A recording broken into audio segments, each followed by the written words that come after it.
Ancestors. Through the storm. Ancestors. Through the night. Ancestors. Lead me on. Ancestors. Through the light. Ancestors. Take my hand. Ancestors, and lead me on. In my way grows drift. Ancestors, please linger near. When my light is almost gone, hear my cry, hear my call. Take my hand, lest I fall. Take my hand, ancestors, and lead me on.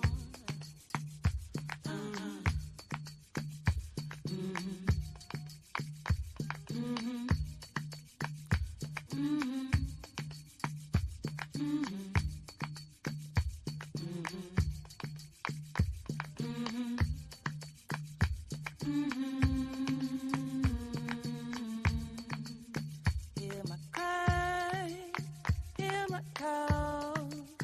Take my hand, lest I fall. Take my hand, ancestors, and lead me on. Familo Wosoke, Kinlek Belga. I am that which walks with you through the torrential rains of life without getting wet. I am that which walks with you through the firestorm within, yet fire cannot burn me. I am that which walks with you through the winds of transformation, yet cannot be uprooted. I am the memory whose shoulders you stand on when feet plant on earth. I am the head that came before a book. I am the you in that mirror that you look. Say my name. I am ancestor. I am a Gungum. Ashe. Mojuba, Egum, Mojuba, Egum, Mojuba, Egum, Mojuba. Hear my cry, hear my call. Take my hand, lest I fall. Take my hand, ancestors, and lead me on.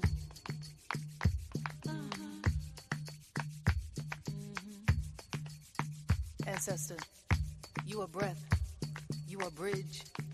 You carry us over tumultuous time. You who can hear and answer with quick remedy, you are ready before we ask. You who can speak through tongues of trees and fire and water, this earth cannot hold you. We pound the ground and you appear, O ancient ones. You who can make lightning strike with the flick of a skirt. You who can make tornado turn with the spin and span of hips, take us there. To the place of knowing, to the hall that leads to the doorway of you, O holy ones. You of the first light. You who know the potential of possibility pulsing in the dark, deliver us unto our gifts. You who have sunlight in your fingertips, oh touch our drums. Make us hear the rising. Make us move a steady stump. A choir of voices so majestic. Heaven hides us in a tapestry of light, oh we are stars. Blankets of wonder. Sky bright eyes seeing the invisible. Visible. You who have returned. You have turned our faces so that we see ourselves. And we have found you again in places we would have never imagined. You make our limits infinitely long, our visions clearer with eyes closed, and even there, you still stand in full color, vibrant and eager to serve. Hear my cry, hear my call, take my hand, lest I fall. Take my hand, ancestors, and lead me on. Lead me on. And lead me on. And lead me on. And lead me on.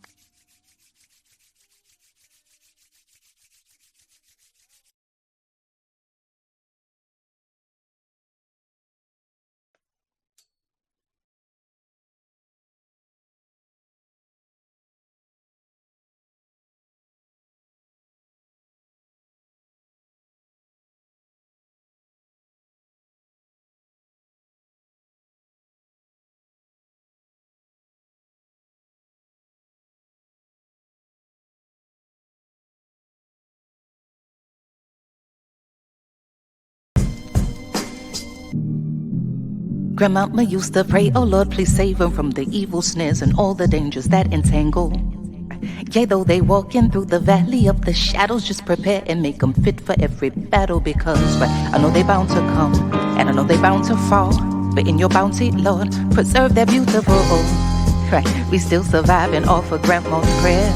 Surrounded by the jungle and the lion's den. Tread light, cause these traps is inconspicuous. They hide right in plain sight, thinking we don't see them when they linger. Look right beneath the surface, then leave a trail of corpses. Crisis, prices, your life a disposable commodity. Like living in this fantasy, conditioned to believe that the system even cares. Whether selling CDs or walking or driving or reading, look, they don't even need a reason. It's just you breathing and being black. When it's such a pretty fall, it don't seem like we falling at all, at all. It's just a GMO dream, where things are never really what they seem. Please cue the violins, tell them just to play me something pretty. Cause this gritty city got me screaming bloody murder. City got me screaming. This gritty city got me on some. Look, get your hand up on my pocket. Distraction, so lazy they use the same tactics. Like condom with some trinkets, just don't let them get to thinking. That light bulb gets a blinking. You know niggas and ideas. Oh dear, my dear, you may not know me, but I know you very well. Foresight, they say hindsight is 2020. Well, tell me something, we gotta see that history is on repeat. And maybe it takes the beat and the melody to speak a little louder than the message in the clouds or the essence in the air. I swear, my God is just so clear that a system driven by fear can never give us nothing but more of the same things. Oh, when it's such a pretty fall, it don't seem like we falling at all. It's just a GMO dream, where things are never really what they seem. Please cue the violins, tell them just to play me something pretty. Cause this gritty city got me screaming. It's murder. Got me screaming, got me. This gritty city got me on song.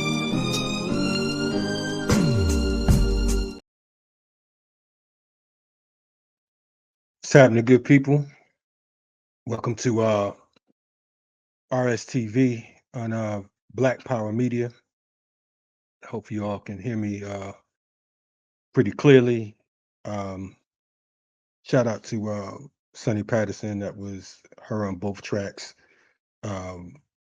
We appreciate Sonny because she always brings the a nice spiritual aspect to what it is we're doing. And she is I'm happy to say a board member of our organization, the FTP movement. So we're always honored to promote and push our comrades. As many of you know by now, I wasn't going to make this announcement on my show out of respect for the family, but I see that folks have jumped the gun and put out this information about Dr. Mutulu. I received a text and a phone call this morning that Dr. Mutulu Shakur made his transition in his sleep last night. And honestly, the reason why I'm doing this show today is because my brother, my comrade Balagoon, we already had something scheduled for this time. Right now, I feel this in my chest. For many of us, I know that some people, Dr. Mutulu Shakur is a cultural icon. You know what I'm saying? And we respect that. But for many of us, he is one of the reasons why we continue to do the work that we do, why we continue to fight. So it is it's heavy news because Doc is and I'm saying is because of course energy never dies, his spirit that never died. Doc is one of those people who was inspirational. I have to say, like when you are in movement and when you're in people's liberation movement, It is a lonely place. We say it gets lonely in these streets because it's not as popular as the internet would pretend it is. It's not as popular as the folks who just the hustlers of culture would like to make it out to be. It is painful because when you're talking about our people's liberation movement, it's bloodshed, um, it's imprisonment, it's another form of enslavement and captivity. So it's not a good place to be. Ah, Dr. Shakur, his birthday, his born date, is August 8th. So he would have been 73 this year. As most of you know, 73 next month, excuse me, in a few weeks. As most of you know, he was granted a compassionate release back in December of this year. Well, last year, December 16, 2022, he was, granted a compassionate release. Some call it a parole release. For those of us who are fighters, you know, we know that they was hoping that he would transition quicker. The state, that is. But in Islam, they said they plan, Allah plan, and Allah is the best of planners. Dr. Mutulu Shakur was able to live amongst the general population. I say the general population because many of us think that we are quote unquote free, but in fact we're in a larger plantation with more luxuries, if we can say that. Um, so he was able to, exist. I had the opportunity uh, to talk to him on the phone and hear his energy, and he sounded great when I spoke to him. I was happy to have had the opportunity because he was one of my heroes. I always say I'm grateful that I work and I organize with my heroes and my sheroes. So for me, you know, that's the only time that I'm a fan. I'm a fan of people who actually do the work. Dr. Mutulu Shakur spent decades behind the wall. You know, of course, we know that he has a long movement history going back to the Republic of New Africa. I remember talking to Baba Herman Ferguson, who was an ancestor right now. And if you don't know Baba Herman Ferguson, I suggest that you look him up because if you're on this platform, this is someone you should know. But I remember speaking to him. He was in his 90s at the time. I think he was like 91, maybe a year or so before he transitioned. And I remember him talking about how there was this the attack on the church, uh, New Bethel in Detroit, and we've had folks come on and talk about that as far as the RNA when the police vamped on them, and he talked about how a young 15, 16-year-old Dr. Mutulu Shakur was doing security, and he actually pushed Baba Herman Ferguson and his wife Ialua Ferguson to the floor to cover them so that they wouldn't be shot. I don't think he said he was more than 16. I don't know if he said he was 15 or 16, somewhere around that. But that meant something to me because how many of us, period, are willing to risk our own lives for someone else's? But for all practical purposes, at that time, Dr. Mutulu Shakur was a child. we can spin it however we want to. I mean, he had quite, grown to be who he was, but he was brave enough to assume responsibility. He understood what the movement was at an early age. He wasn't for fronting. A lot of times folks talk about, yeah, he was the stepfather of Tupac Shakur. That's great, and we appreciate that. That's great. But he had a legacy before uh, Brother Pac was even conceived or thought of. You understand? So it's important because sometimes we box people in and we think that they only have one particular purpose or value.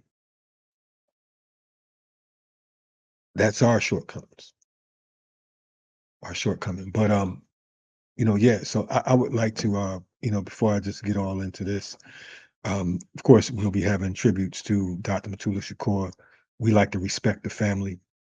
So to any family that's tuning in late, the only reason I'm speaking on Doc right now is because folks I know have prematurely put it out, and I hope that the entire family uh, knows about his transition at this particular point. And we send our condolences and our love to the Shakur family, to the Sunni Alis, to the Odingas, and all others that knew and love, our OG, Dr. Mutulu Shakur.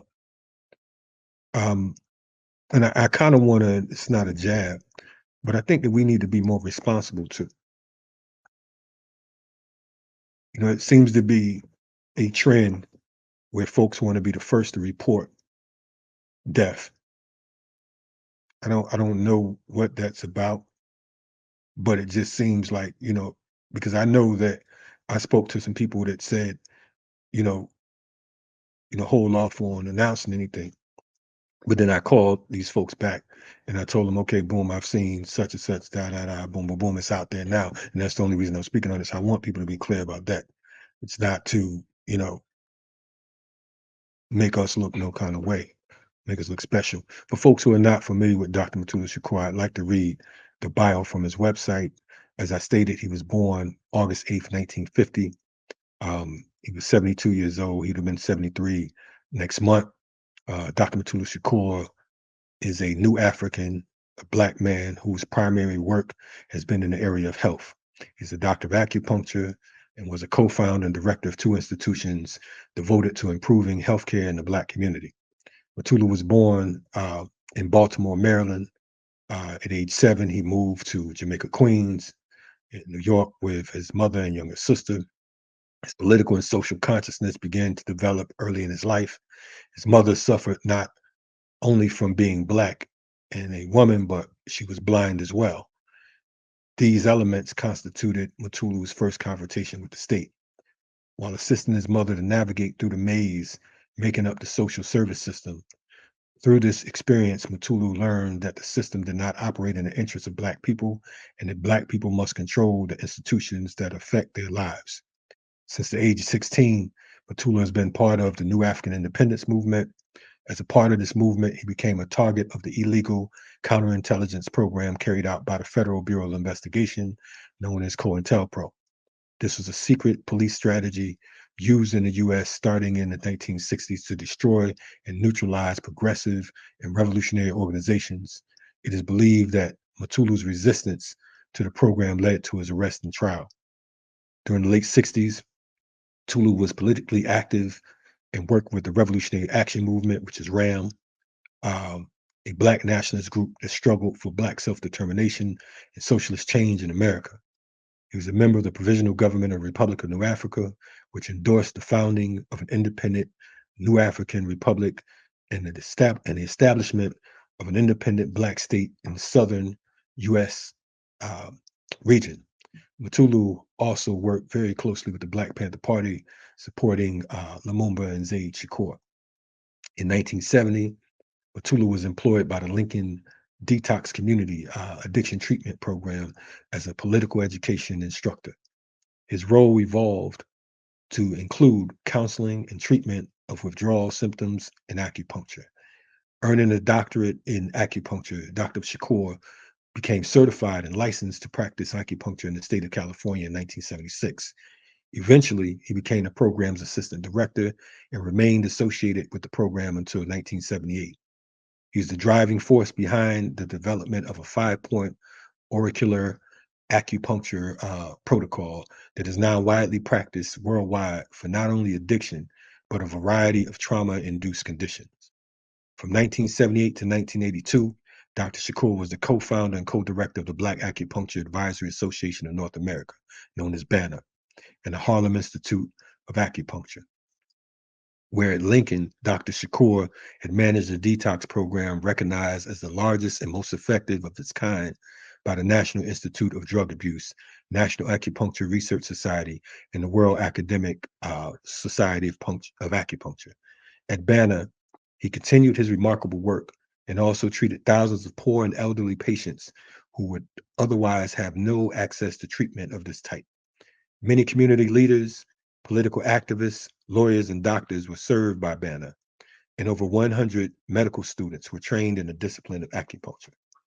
By the late 1970s, Dr. Shakur's work in acupuncture and drug detoxification was both nationally and internationally known, and he was invited to address members of the medical community around the world. Dr. Shakur lectured on his work at many medical conferences and was invited to the People's Republic of China. In addition, his work for the Charles Cobb Commission for Racial Justice for the National Council of Churches is where he further developed his anti-drug program. Dr. Shakur has 6 biological children and 7 grandchildren who he maintains loving relationships with. He was an inspiration for many of the positive messages in his late adopted son, Tupac's musical work. Dr. Shakur became a federal prisoner in 1986. The acts of which Dr. Shakur was convicted some 30 years ago were committed, excuse me, in the context of a movement seeking equal opportunities for Black people who it is widely conceded were suffering catastrophically from disenfranchisement, segregation, poverty, and exclusion from many of the fundamental necessities that make life worth living. Dr. Shakur participated in civil rights, Black liberation, and acupuncture, healthcare, all as part of movements of the late 1960s and 1980s. It's a period of civil conflict in which millions of Americans participated in social movements for justice and freedom. He has taken full responsibility for his actions and has served as a force for good and anti-violence throughout the decades of his incarceration. Despite Dr. Mutulu Shakur's 10th parole denial in 2022, he was diagnosed with a life-threatening bone cancer, and he ended up, after a while, of course, getting compassionate release on December 16, 2022. Yes, it was kind of difficult for me to read this bio. I wanted to read the bio from his website rather than just giving my own 2 cents. I'm going to pause for a second, and I'm going to bring my brother Balagoon on in just a second, man. We appreciate you all for checking this out. This is RSTV. Please like the channel, share the program, and we'll be with you in a couple seconds.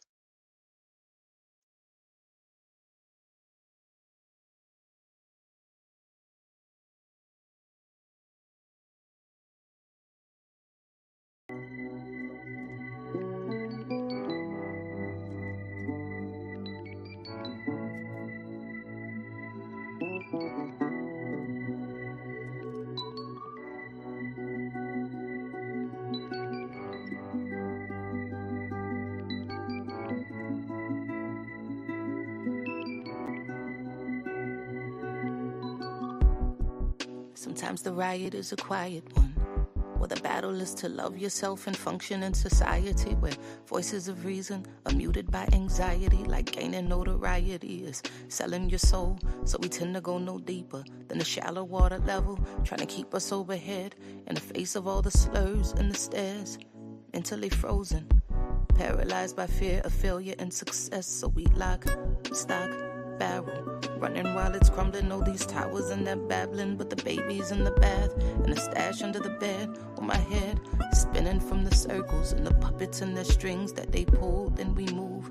Reactionary warfare never produces winners on the field. Feeble and foolish, what tools and what weapons are we using? We need some new ones. Real revolution. It's real solutions. What we've taken on the ways of the ones who conquer with their guns and religion and division. Got my inner me looking like my enemy. Real revolution.